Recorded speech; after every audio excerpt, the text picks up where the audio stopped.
Un cours en miracles, version intégrale, 53, chapitre 7.7. Les dons du royaume. 7. La totalité du royaume. Chaque fois que tu nisses à un frère une bénédiction, c'est toi qui te sentiras privé de quelque chose, parce que le déni est aussi total que l'amour. Il est aussi impossible de nier quelque chose à une partie de la filialité que de l'aimer en partie. Il n'est pas possible non plus de l'aimer totalement par moment. Tu ne peux pas t'engager totalement parfois. Le déni n'a aucun pouvoir en soi, mais tu peux lui donner le pouvoir de ton esprit, dont le pouvoir est sans limite. Si tu l'utilises pour nier la réalité a disparu pour toi. La réalité ne peut pas être appréciée partiellement. C'est pourquoi en nier n'importe quelle partie signifie que tu as perdu conscience de toute la réalité. Or le déni est une défense, et il est donc capable d'être utilisé positivement aussi bien que négativement. Utilisé négativement, il sera destructeur, parce qu'il sera utilisé pour l'attaque. Mais au service du Saint-Esprit, il peut t'aider à reconnaître une partie de la réalité, et ainsi à l'apprécier tout entière. L'Esprit est trop puissant pour être sujet à l'exclusion.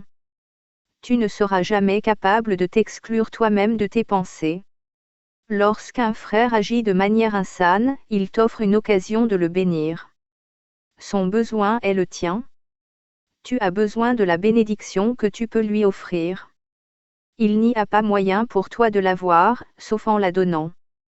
Telle est la loi de Dieu, et elle n'a pas d'exception.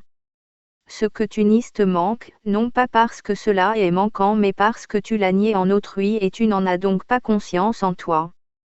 Chacune de tes réponses est déterminée par ce que tu penses être, et ce que tu veux être et ce que tu penses être. Ce que tu veux être, donc, doit déterminer chacune de tes réponses. Tu n'as pas besoin de la bénédiction de Dieu parce que tu l'es pour toujours, mais tu as besoin de la tienne. L'ego se fait de toi une image de privation, sans amour et vulnérable. Tu ne peux pas aimer cela. Or tu peux très facilement échapper à cette image en la laissant derrière toi. Tu n'es pas là et ce n'est pas toi. Ne vois cette image en personne, sinon tu l'as acceptée comme toi. Toutes les illusions sur la filialité sont dissipées ensemble, comme elles ont été faites ensemble. N'enseigne à personne qu'il est ce que tu ne voudrais pas être. Ton frère est le miroir dans lequel tu vois l'image de toi-même aussi longtemps que dure la perception. Et la perception durera jusqu'à ce que la filialité se connaisse elle-même comme entière. Tu as fait la perception et elle durera aussi longtemps que tu en voudras. Les illusions sont des investissements. Elles dureront aussi longtemps que tu leur accorderas de la valeur. Les valeurs sont relatives, mais elles sont puissantes parce que ce sont des jugements mentaux. La seule façon de dissiper les illusions, c'est de leur retirer tout investissement, alors elles seront sans vie pour toi parce que tu les auras sorties de ton esprit. Tant que tu les y inclus, tu leur donnes vie. Sauf qu'il n'y a rien là pour recevoir ton do. Tu as le do de vie pour le donner, parce qu'il t'a été donné. Tu n'as pas conscience de ton do parce que tu ne le donnes pas. Tu ne peux pas faire que rien vive, puisque rien ne peut pas être rendu vivant. Par conséquent, tu n'étends pas le do qui est à la fois ce que tu as et ce que tu es, et ainsi tu ne connais pas ton être.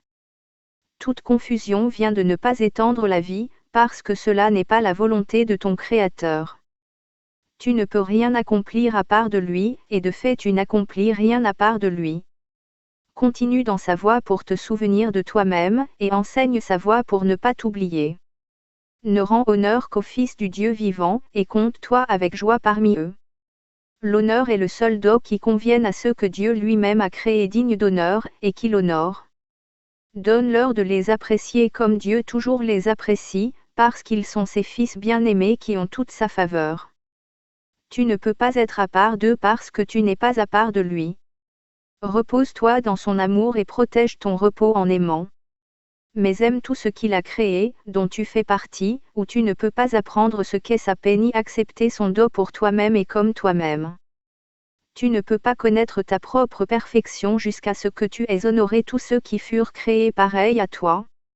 Un enfant de Dieu est le seul enseignant suffisamment digne d'en enseigner un autre. Un seul enseignant est dans tous les esprits et il enseigne à tous la même leçon.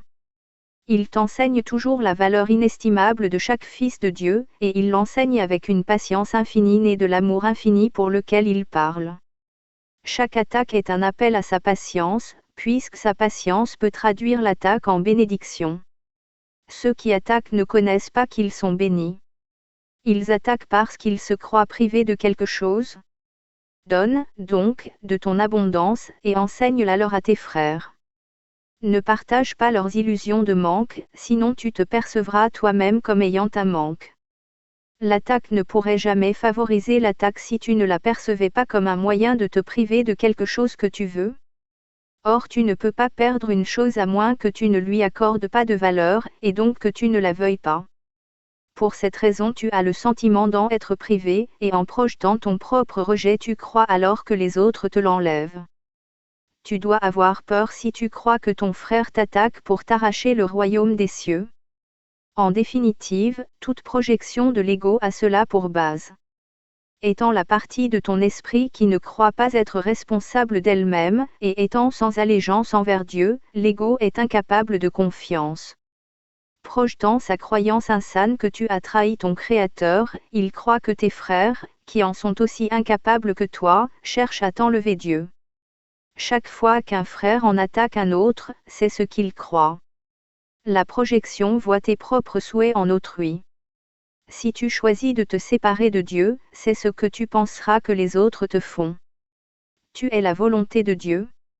N'accepte rien d'autre pour ta volonté, sinon tu nies ce que tu es. Nie cela et tu attaqueras, croyant avoir été attaqué. Mais vois en toi l'amour de Dieu et tu le verras partout parce qu'il est partout. Vois en tout son abondance et tu connaîtras que tu es en lui avec eux. Ils font partie de toi, comme tu fais partie de Dieu.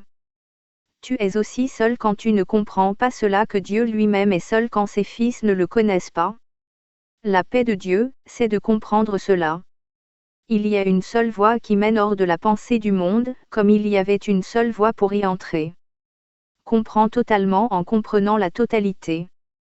Perçois n'importe quelle partie du système de pensée de l'ego comme entièrement insane, entièrement délirante et entièrement indésirable, et tu l'évalues correctement tout entier.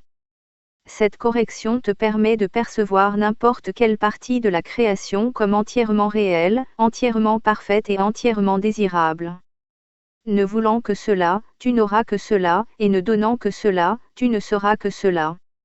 Les dons que tu offres à l'ego sont toujours ressentis comme des sacrifices, mais les dons que tu offres au royaume sont des dons que tu t'offres à toi-même. Ils seront toujours précieux pour Dieu parce qu'ils appartiennent à ses fils bien-aimés, qui lui appartiennent.